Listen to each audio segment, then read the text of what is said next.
Баршаға сәлем, достар, қалдарың қалай?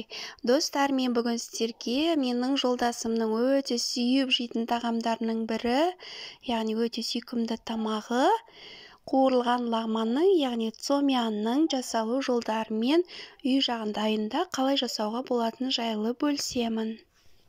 Ал бісміллә деп, ең алдымен етімізді жақсылап жуып, жұқалап, тураймыз. Жұп-жұқа етіп, осындай етіп турап аламыз.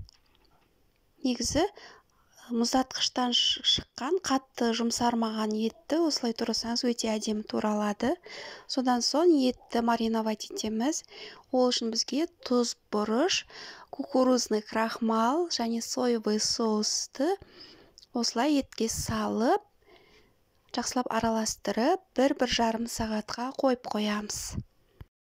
Бұл жерде мен 1 порциялық қана жасап жатырмын, өйткені күйеуімнің жолдасым жұмысына алып кетуге ғана жасап жатырмын, сол үшін аз етіп жасап жатырмын. Сіздер жасайтын болсаңыздар, көбірек жасасаңыздар, осыдан 2-3 есе етіп жасасаңыздар болады. Содан соң 1 пиязды осындай етіп, жалпақтау етіп осылай тураймыз.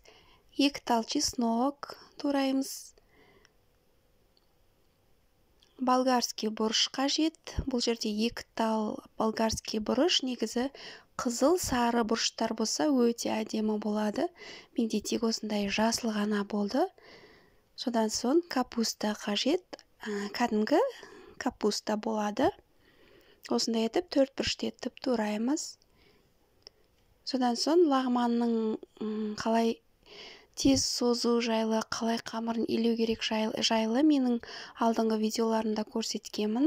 Мен лагманды алдын ала созып алдым. Енді лагманды қысқалау етіп, макарон сияқты етіп, қысқалау етіп, кесіп, турап, дайындап аламыз. Барлық затымыз дайындап болғаннан кейін газға табамызды қоя береміз. Бұл жерде асты қалың табан пайдаланған дұрыс. Таба немесе қазанды пайдаланғанда асты қалың болса, қуырған кезде кішкене жақсы болады, сондай қазанда пісірген кезде.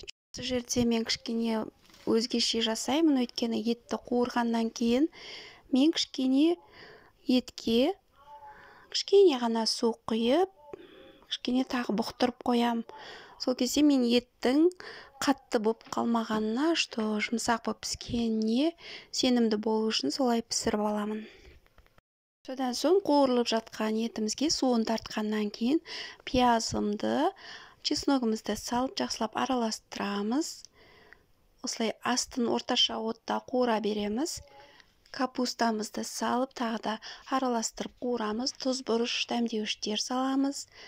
Сосын болгарский бұрышты салып, жақсылап араластырып, тағы да қуыра береміз, араластырып отырамыз. Сосын паприканы көптеу саламыз, өйткені паприка қып-қызыл етіп, түрін әдемі етіп шығарады.